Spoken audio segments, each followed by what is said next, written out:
Fake HOA cops arrested my husband, but panicked when his FBI team stormed in. It was a quiet evening in Westwood Crest, a peaceful suburban neighborhood on the outskirts of Dallas, Texas.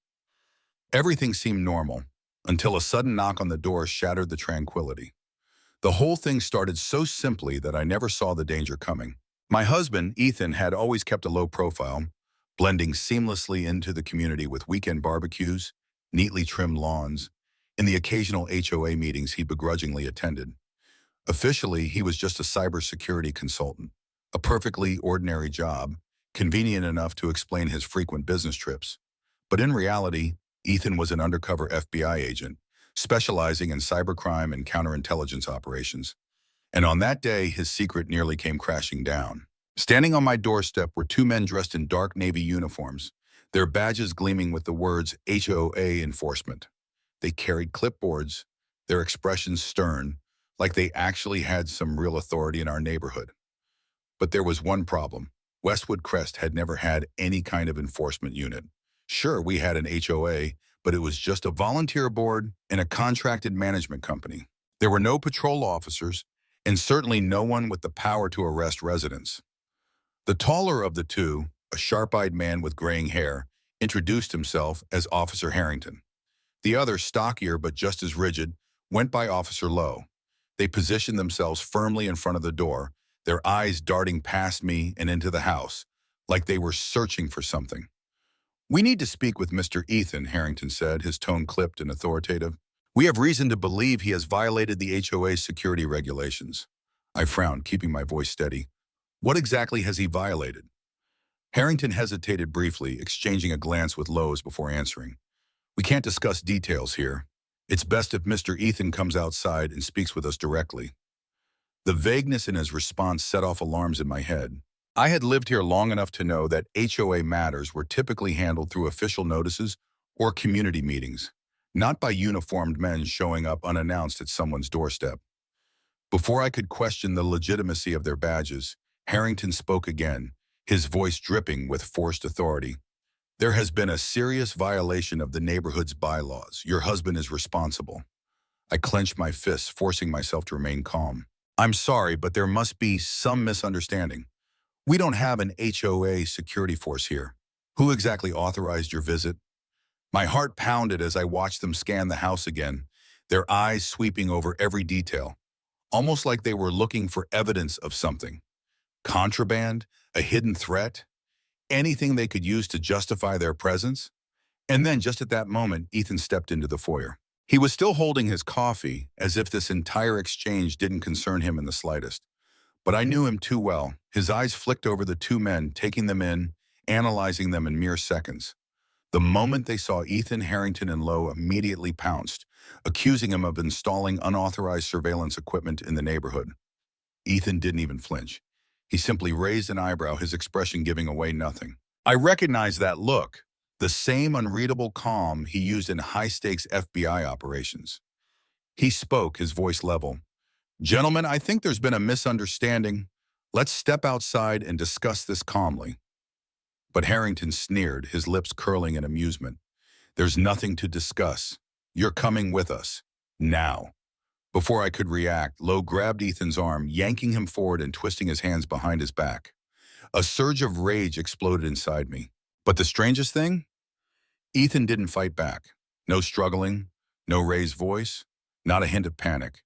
There was nothing but absolute composure, cold, unreadable, and unshaken. At that moment, Ethan was still in the kitchen, casually making coffee, completely unaware that a confrontation was unfolding just beyond our front door. Before I could question the legitimacy of their badges, Harrington spoke up again, his voice dripping with manufactured authority. "There has been a serious violation of the neighborhood's security policies. Your husband is responsible." I clenched my fists, forcing myself to stay calm. "I'm sorry, but there must be some mistake. We've never had an HOA security force here. Who exactly authorized your visit?" My heart pounded as I noticed the way their eyes roamed the house, searching. For what? Contraband? A hidden threat? Anything they could use as justification against Ethan? And then, at that exact moment, Ethan stepped into the foyer. He was still holding his coffee, exuding an air of complete nonchalance, as if this conversation had nothing to do with him. But I knew better. His gaze flicked over the two men, assessing, calculating. In mere seconds, he had already sized them up. The moment they saw Ethan, Harrington and Lowe pounced, accusing him of installing unauthorized surveillance equipment throughout the neighborhood. Ethan didn't flinch. He merely raised an eyebrow, a slight shift in expression that spoke volumes. I recognized that look, a perfectly controlled demeanor, the same one he used in high-risk FBI operations. His voice was calm, unwavering. "Gentlemen, I believe there's been a misunderstanding. Let's step outside and discuss this rationally." But Harrington only smirked, his lips curling into a condescending sneer. "There's nothing to discuss. You're coming with us. Now." Before I could react, Lowe grabbed Ethan's arm, wrenched it behind his back, and shoved him forward. A surge of rage erupted inside me. But the strangest thing, Ethan didn't resist. No struggling, no raised voice, not a single trace of panic. There was only an unshakable calm, cold, unreadable, and impossible to predict. Neighbors began gathering on their porches and lawns. In Westwood Crest, gossip spread faster than wildfire. The two men barked at the growing crowd to stay back, as if trying to reinforce their questionable authority. But instead of retreating, the neighbors stood their ground, their expressions shifting from curiosity to deep suspicion. I followed closely behind, my voice sharp. "On what grounds are you arresting him?" Harrington exchanged a brief glance with Lowe before answering in a tone laced with artificial authority. "We have evidence that Mr. Ethan has engaged in domestic espionage and illegally accessed the HOA's private database." I froze. The accusation was so absurd that I didn't know whether to feel insulted or terrified. Out of the corner of my eye, I saw Mrs. Henderson, our elderly neighbor, clutching her phone with trembling hands. She was likely calling the real police. Meanwhile, Ethan remained eerily calm, but I saw it, that flash of sharp, calculating focus in his eyes. He was analyzing the situation, committing every detail to memory. Their approximate height, the brand of their boots, even the design of their fake badges. He was preparing. Harrington and Lowe marched Ethan toward a dark SUV, its side plastered with a homemade logo reading Westwood Crest HOA Enforcement. The phone number printed beneath it was nearly identical to our real HOA helpline, except for a single deliberate digit. As they shoved Ethan into the back seat, I screamed, "This is kidnapping! You have no legal authority!" They ignored me, but I saw it, the tension in their stance. A real law enforcement officer wouldn't stay silent in the face of such an accusation. Then my phone vibrated in my pocket. I glanced at the screen, an unknown number. My hands trembled as I answered. A calm but urgent voice came through the line. "Mrs. Pearson, do not panic. This is Margaret Hall from the FBI Rapid Response Unit." I froze. Margaret was Ethan's direct superior. If she was calling me personally, it could mean only one thing. Ethan had activated an emergency protocol. This was a classified procedure known only to a select few. And yet here I was hearing it unfold in the middle of my quiet neighborhood. I hadn't even managed to respond before Margaret's voice came again, firm but laced with urgency. "We're tracking your location now. Keep them in sight. Stall them for as long as possible. Our team is en route." My heart pounded wildly. I racked my brain, desperate to find a way to slow down the two imposters. The SUV's engine roared to life, its tinted windows completely obscuring Ethan from view. Harrington tightened his grip on the wheel, ready to speed off. Without thinking, I lunged toward the driver's side window. I had no formal training. I knew standing in front of a moving vehicle was beyond reckless. But the fear of losing Ethan overpowered every other instinct. Harrington slammed the brakes. Tires screeched to a halt, just inches from my knees. Lowe leaned out the window, his voice dripping with anger. "You're obstructing official HOA business. We can arrest you too." My mind raced. I spread my arms wide, blocking their path, refusing to move. Around me, neighbors gathered, forming an impromptu barricade. Worried faces, cell phones raised, recording every second. Toby, the teenager next door, had already started live streaming the entire event. The moment I saw the flicker of frustration in Lowe's expression, I knew they weren't prepared for this level of attention. Then Lowe's hand moved toward his belt. I saw it. A gun, old, poorly maintained, but still lethal. I held my breath. My pulse pounded in my ears, and then a siren tore through the air, but not the wail of a local police cruiser. This was something else. A high-pitched, unmistakable shriek. A federal vehicle. In my mind, Margaret's voice echoed, "Our team is en route." My chest tightened. This was no longer just a case of fraud. We had no idea how dangerous these men truly were. The siren grew louder, blending with the roar of approaching engines. Then, two sleek black SUVs with government plates slid to a stop in front of us. The moment felt surreal, like a scene from an action thriller crashing into the quiet streets of Westwood Crest. Four agents stepped out, dressed in plain clothes, yet their movements carried an unmistakable precision. Leading them was a tall woman in sunglasses, her short silver hair instantly recognizable. Margaret Hall. I recognized her immediately from a photo Ethan had once secretly shown me. A legendary FBI agent, known for orchestrating high-level takedowns overseas. Margaret scanned the scene in a single sweeping glance, as if she had already assessed every detail before even arriving. Then she raised a firm hand, signaling the gathered neighbors to step back. "Move in." In an instant, her team surrounded the fake HOA SUV, weapons drawn but held steady, not in open aggression but controlled precision. Harrington and Lowe locked eyes, their panic evident. The arrogance they had displayed just moments ago vanished, along with any chance of escape. Inside the SUV, Ethan sat perfectly calm, his wrists still bound with plastic zip ties. But the second he saw Margaret, a small, knowing smirk touched his lips. That was the moment Lowe cracked. He threw open the passenger door in a desperate attempt to flee, but he didn't make it 3 steps. Two of Margaret's agents tackled him to the ground, restraining him in seconds. Meanwhile, Harrington sat frozen in the driver's seat. He didn't move.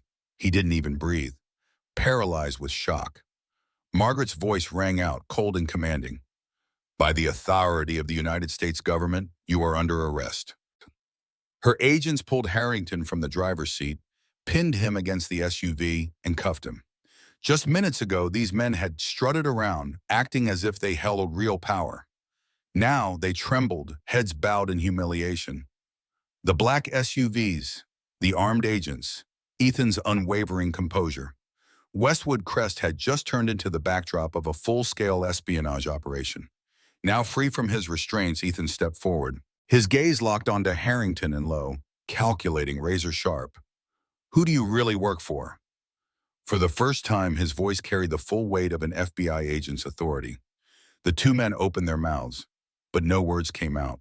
The intimidation tactics they had used against us were gone. All that remained was pure, unfiltered fear. Margaret motioned for me to stand beside her. Her voice was low but firm. "Your husband has been investigating a network of scammers posing as local officials. We had leads, but we never expected them to be bold enough to attempt an abduction in broad daylight." My head spun. These men weren't just common fraudsters. They could be part of a criminal organization operating on a federal scale. Suddenly, I recalled the unmarked cars that had been lurking around the neighborhood late at night. This wasn't just a random scam. At that moment, real police officers arrived. Their patrol cars flashed red and blue, blocking off the entire street. Neighbors gathered behind the yellow crime scene tape, whispering among themselves. Confusion rippled through the crowd, but Margaret swiftly took control. She spoke briefly and decisively with the police chief, flashing her federal credentials. Within minutes, the local officers stepped back, leaving the FBI in charge. One by one, residents stepped forward to recount their strange encounters with Harrington and Lowe. Mrs. Henderson, still trembling, recalled how they had threatened to fine her for having a garden gnome, claiming it was a violation of HOA regulations. Mr. Fletcher shared that they had cornered him in his driveway, demanding immediate payment for a bogus lawn maintenance fine. At the time, people had assumed it was just an unusually strict HOA enforcement. But now it was clear this was a highly sophisticated scam. Ethan took methodical notes, occasionally exchanging glances with Margaret. Their silent communication spoke volumes. They were an exceptionally well-coordinated team.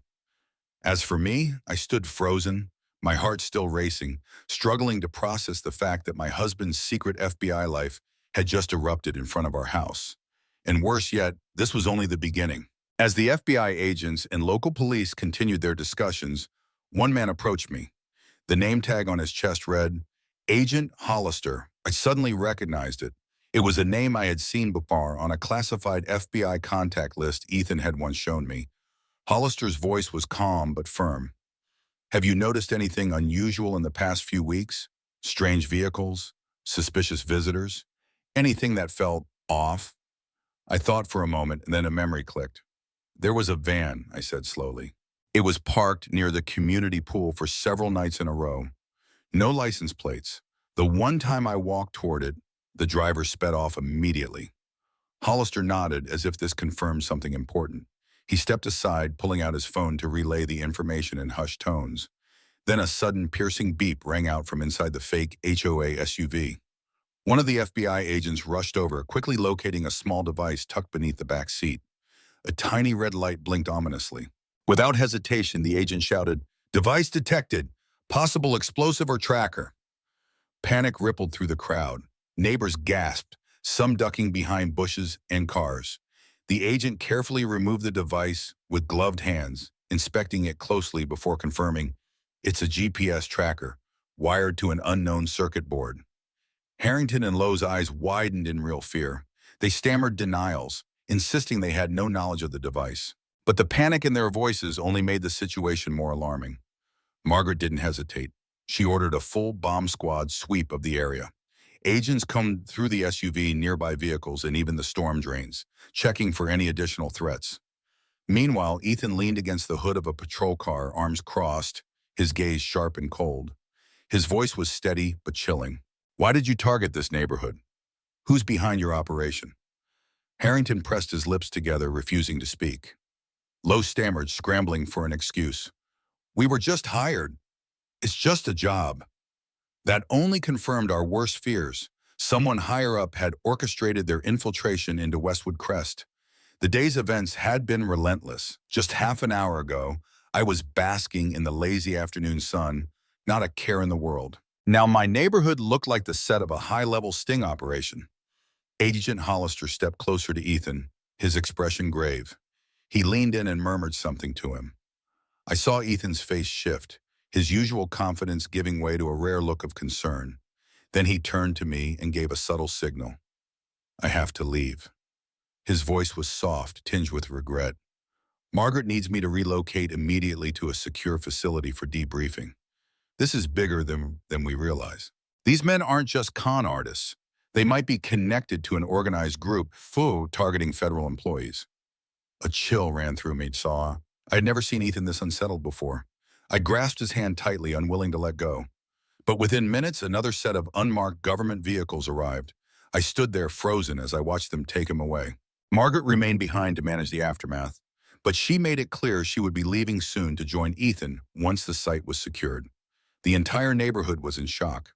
Rumors and speculation spread like wildfire. Residents grew anxious about identity theft, data breaches, and who might be the next target. The local police chief attempted to reassure everyone, stating, "We are working closely with federal authorities to ensure your safety." But I could still feel the tension hanging thick in the air. Harrington and Lowe were led away in handcuffs, their eyes darting around as if searching for an escape route that no longer existed. I overheard them whispering about how the boss wouldn't forgive them for this failure. My hands trembled as I tried to process everything that had just happened. Had Westwood Crest been chosen at random? Or had Ethan and I been targeted from the very beginning? By nightfall, yellow crime scene tapes still surrounded the area. News vans lined the street, their spotlights illuminating what had once been a peaceful suburban neighborhood. Reporters jostled for position, desperate to break the story. An FBI agent abducted by a fake HOA enforcement team. Every station raced to be the first to unravel the mystery, but none of them knew the full truth. In the following days, Westwood Crest was placed under discreet yet constant federal surveillance. Unmarked cars patrolled the streets at odd hours. Surveillance vans were stationed at key corners. At night, I saw drones silently gliding overhead. Meanwhile, Ethan remained completely unreachable. Every time I called, his phone went straight to voicemail. I threw myself into daily routines. Work, household chores, even volunteering at the local food bank, trying to cling to a sense of normalcy. But the worry never left me. Then, late on a Tuesday evening, my phone rang. The caller ID displayed only one word: secure line. I swallowed hard, my breath catching in my throat. It was Ethan. His voice was weary yet more resolute than ever. "Ethan, are you safe?" My voice wavered slightly. His reply was firm. "I'm fine, but we just uncovered something huge." My heart pounded. "What? Tell me everything." He explained that the arrest of Harrington and Lowe had led the FBI to a nationwide network of imposters. These operatives had access to personal data from numerous government employees. Their method? They staged minor infractions in suburban neighborhoods where mid to high-level officials lived undercover. They gathered intel, bugged homes, and accumulated sensitive material. All of it was sold on the dark web to the highest bidder. "They were targeting me," Ethan said.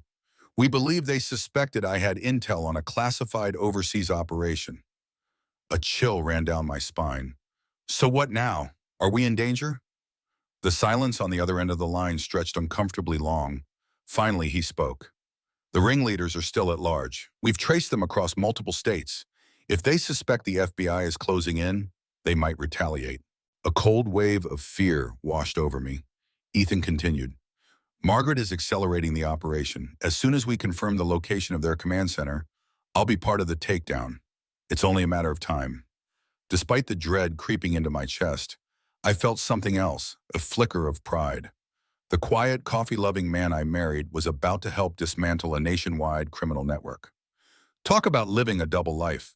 For the next few days, I tried to remain calm. I updated the neighbors with whatever I could share, careful not to reveal Ethan's covert role. Tension still loomed over Westwood Crest. Every unfamiliar car, suspicious package, or unexpected knock at the door sent a ripple of unease through the community. The actual HOA scrambled to reassure residents that no such enforcement officers existed. Ironically, this only fueled rumors that our neighborhood was under government surveillance, which, to be fair, wasn't entirely untrue anymore. About a week later, just after sundown, a black sedan pulled into my driveway. My heart lurched. Unannounced visits like this were never casual. Margaret Hall stepped out. She looked exhausted but steadfast. With a curt nod, she motioned for me to join her in the car. Once inside, she placed an encrypted laptop on my lap. With the press of a button, a live audio feed crackled through the speakers. A commanding voice filled the car. "Entry teams in position, confirming coordinates. Breach in 6 seconds." I turned to Margaret, wide-eyed. "Is this the takedown?" She nodded. "Listen." My throat went dry. The tension in the feed was palpable. Measured breaths, whispered commands. Then I heard his voice. Ethan, calm, focused, leading a small tactical unit at a covert storage facility near Omaha, Nebraska. Through the intermittent static, I pieced together the scene. A locked compound, armed lookouts, the hum of a surveillance drone overhead. Then, chaos erupted. Shouts, footsteps pounding, the muffled crack of suppressed gunfire. A chill raced down my spine. Margaret's hand tightened on my shoulder. She mouthed, "He's okay." Then, silence. I held my breath, desperate for an update. Finally, Ethan's voice came back, surging with adrenaline. "Target secured. We have the stolen data and hardware. Multiple suspects apprehended. No casualties on our end." A collective sigh of relief rippled through the command team. Margaret allowed herself a small smile, then powered down the laptop. "It's over," she murmured. "They're caught." I sagged back into my seat, overwhelmed with exhaustion and relief. Together, Margaret and I stepped out of the sedan. A few neighbors lingered at a distance, their eyes filled with curiosity. Margaret gave me a brief nod. "Ethan will be debriefed and should be home soon. You both did well." Before I could even thank her, she was gone. The sedan's taillights faded into the night. 2 days later, Ethan returned. No media frenzy, no reporters swarming the street. The storm had passed. Residents remained more vigilant, but Westwood Crest gradually settled back into its peaceful suburban rhythm. Only through hushed conversations did I piece together the full picture. The criminals' stolen data cache had been destroyed.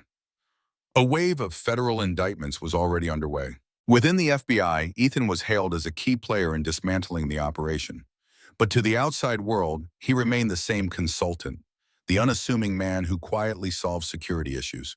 As for Harrington Lowe and their associates, karma came swiftly. They faced a laundry list of federal charges: impersonating law enforcement, kidnapping, conspiracy, and espionage against U.S. intelligence personnel. One by one, they were marched into court. The media, once enthralled by their audacious suburban charade, now covered their downfall with a collective sense of schadenfreude. A judge denied them bail, citing the serious national security threat they posed. Their arrogant swagger dissolved into regret-laced stammers. Their once authoritative fake badges became nothing more than glaring symbols of a scam gone horribly wrong. The neighbors who once felt violated finally found a sense of peace. The real HOA board issued an official statement vowing that Westwood Crest would never allow such reckless abuse of authority to happen again. Meanwhile, the Dallas Police Department and FBI worked quietly to ensure that no other neighborhood would fall victim to a similar scam. It was a victory for our small community, a reminder that even the most cunning fraudsters would eventually face justice. That night, Ethan and I sat in our living room watching the news. With every new charge announced, I felt another weight lifted off my shoulders. But beyond the dramatic headlines, one chilling truth remained. We had barely escaped a far worse outcome. People only saw the surface of this story. What they didn't know was that this wasn't the first time Ethan had faced danger like this. He had seen it in far more dangerous places, far from home. Gradually, Westwood Crest returned to normal. Every now and then, a reporter would drive through, hoping to uncover new details. But the neighbors, now a united front, would simply smile and wave them off. The barbecues, the fresh-baked pies, the warm neighborhood gatherings, all of it came back. Ethan resumed his quiet life. He never spoke of the crucial role he played in dismantling a nationwide criminal network. The few neighbors who suspected the truth knew better than to say anything. Still, the traces of that fateful day remained. An unmarked FBI sedan occasionally patrolling the neighborhood. New security cameras installed at street corners. A sharper sense of vigilance in every resident's eyes. We too became more cautious, because we had seen firsthand that danger could arrive disguised as something as mundane as an HOA complaint. One evening over dinner, Ethan and I reflected on everything. He exhaled slowly and admitted, "For my entire career, I've always kept my work and personal life completely separate." Then he smirked, the corners of his mouth lifting in quiet amusement. "And yet, the biggest threat I've ever faced came right to my front door, disguised as an amateur but dangerously ambitious scam."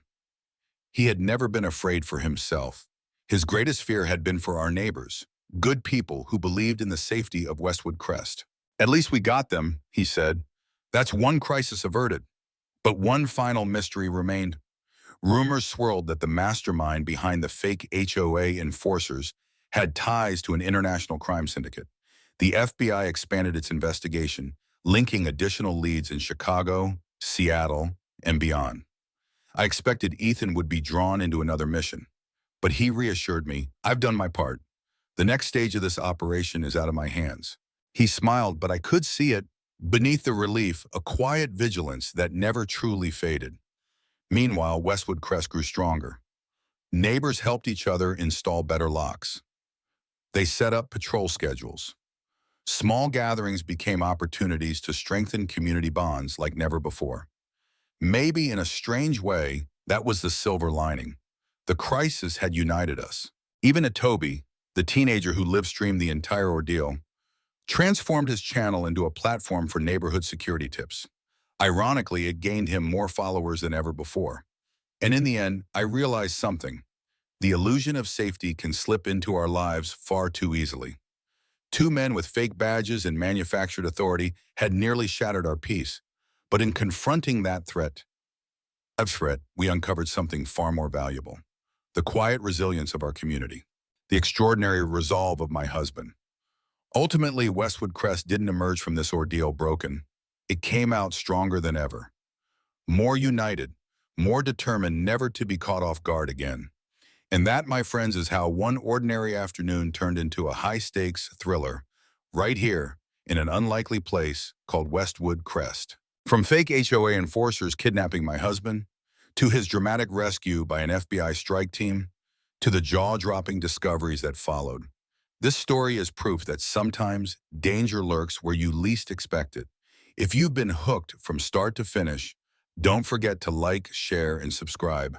You won't want to miss our next video, where we dive even deeper into unbelievable stories just waiting to be told. Thanks for watching, and stay vigilant out there.